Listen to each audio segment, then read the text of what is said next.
Hello there. Welcome to the Psychology of Everyday Life. We've got ourselves a nice course here in this summer session one here in 2019.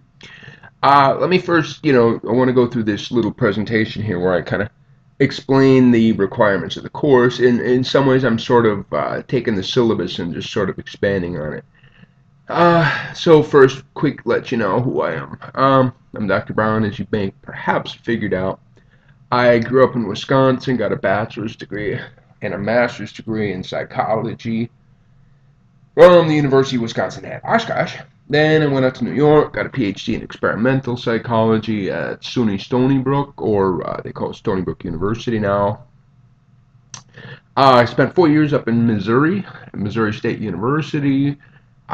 Missouri kind of sucked, and I've been at Wesleyan for 14 years now. All right. Here I am. I've been married a few years, all right? And I'm in an international marriage, which actually is very, very insightful when it comes to psychology, because what I want to tell you is, this is the psychology of everyday life. But you might as well just say the psychology of American life, because clearly the material in this course is oriented towards living in America, not some other place. So what we find is that once you leave the United States, the rules completely change, and because of my experiences, I'm quite familiar with such a thing.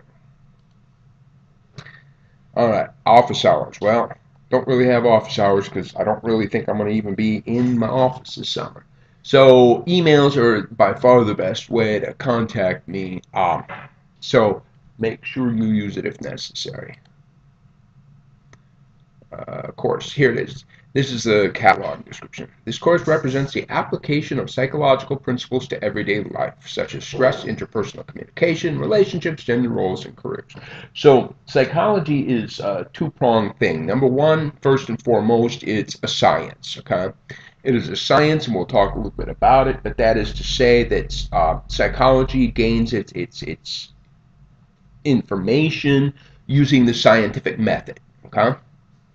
However, once the scientific method has been used and principles have been in fact discovered, then the next step is to apply those principles to real world problems. And so this course is an applied course, right? It's an application of psychology to everyday life situations. Okay?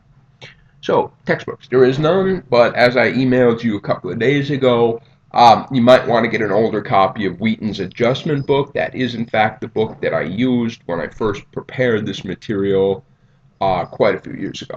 But all the PowerPoints, I'm going to post other readings on Blackboard. There's going to be hyperlinks to these video lectures, and chances are you found this one from a hyperlink. Probably not, because I'll send it to you through email. Well, from now on, I won't send them through email. I don't know, maybe I sent this one. Who knows? I talk too much. Okay. Blackboard. Get into Blackboard. What can I say? Okay, if you're not in Blackboard, I don't know what you're doing. All right. The course has got 1,000 points. Don't freak out. I like 1,000. I use 1,000 for every single course. Okay. It's just a nice, easy round number to work with. So I got 1,000 points here. You got 3 exams. Each one is worth 200. There's going to be a presentation worth 200. I don't have the details on that worked out quite yet, but I guarantee you I will pretty shortly.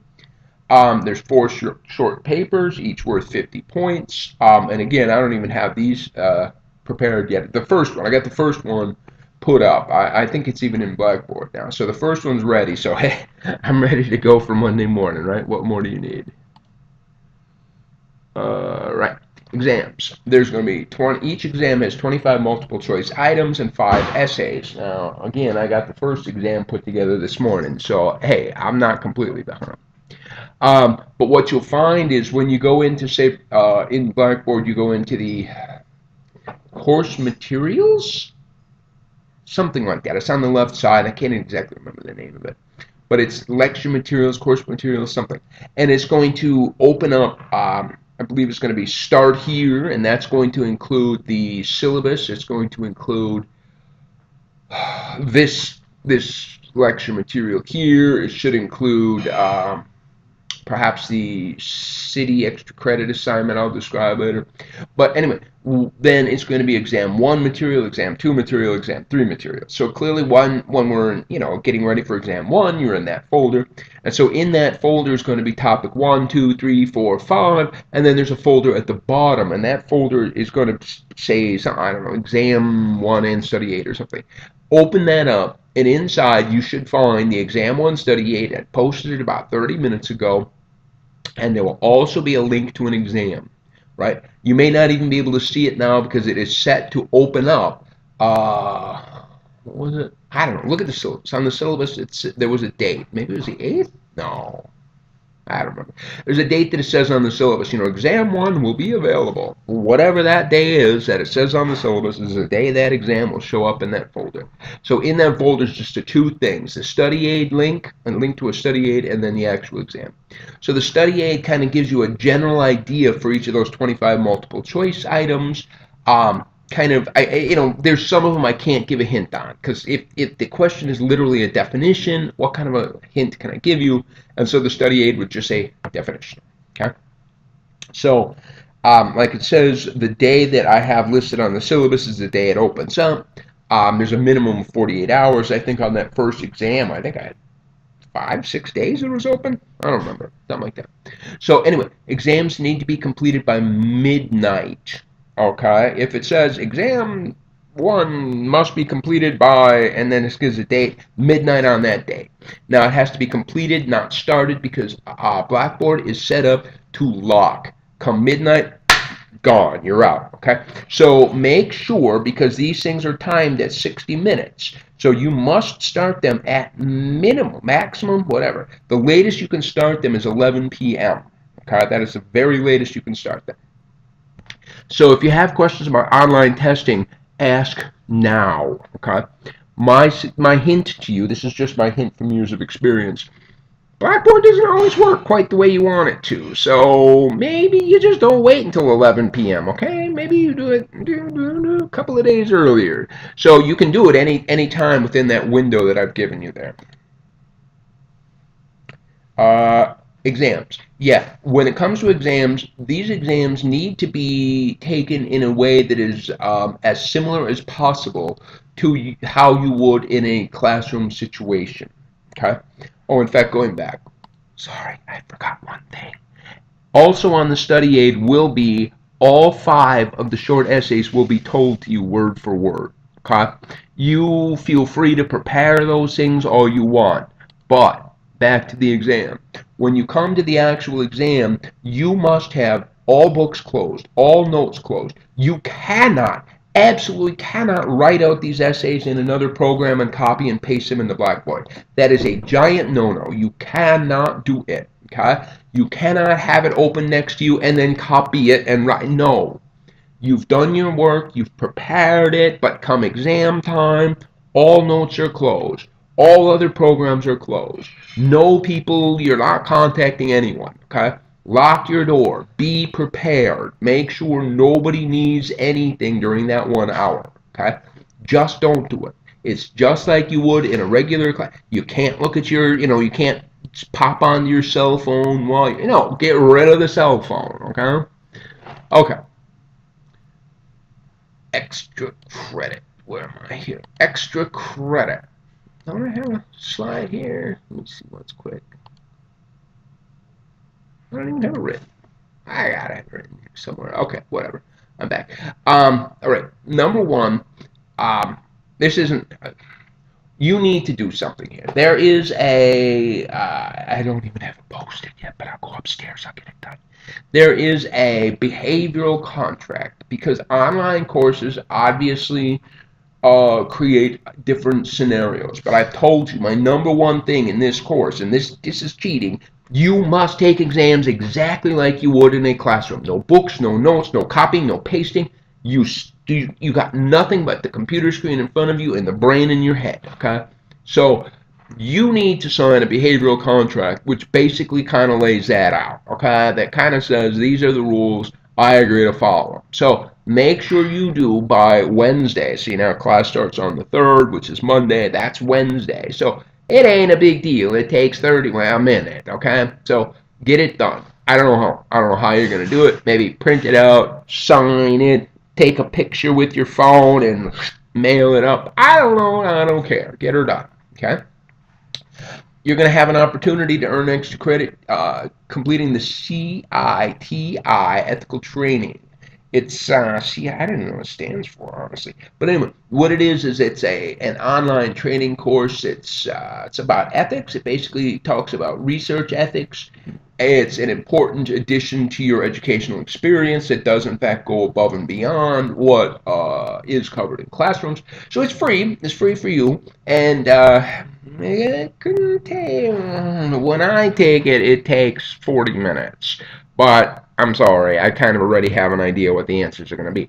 And so it does take some time to go through. But the good news is you get a certificate, which is potentially useful for things in the future. Hint, hint. I give extra credit for every single class that I teach, and so if you've done it once, you go in my records, and then you take a second one of my courses, and kada boom, okay? So if you're ever planning on taking more from me, then you're sort of like banking the extra credit. I may or may not post some short paper topics potentially for extra credit. It really depends on and whether or not we need extra credit. You know, I mean, what do I know? Okay. Cheating. What can I say? Cheaters suck, right? Cheaters suck! Right, sorry. Right, get that out.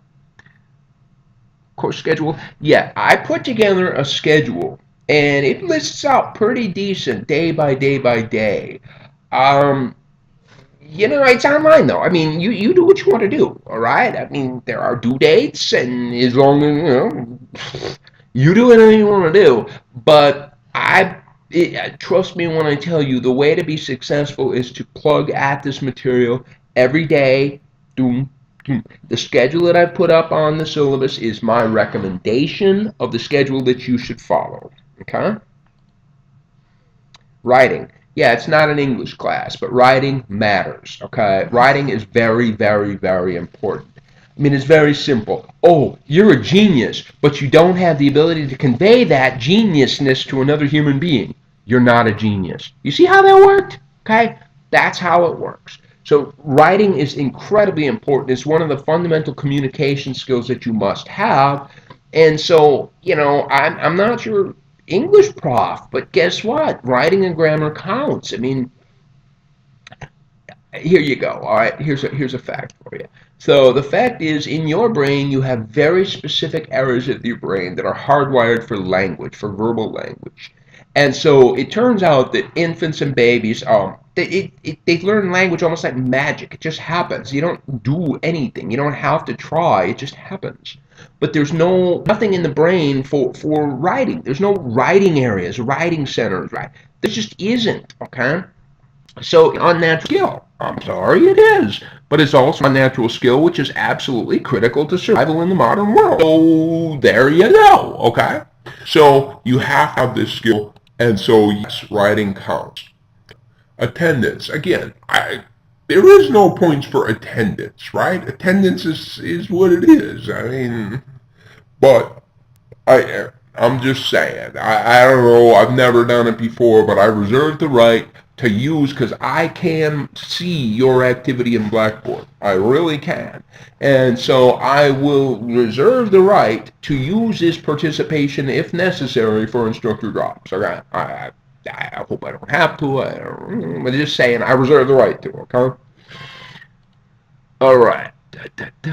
Other stuff. Yeah, there's a lot of material in Blackboard there. Lots of stuff, and I'm sure I'll be adding more as I go. Because, like I said, I just sort of learned about teaching this course just a few days ago, so I have some material already, but clearly I'm going to be plugging away at this one.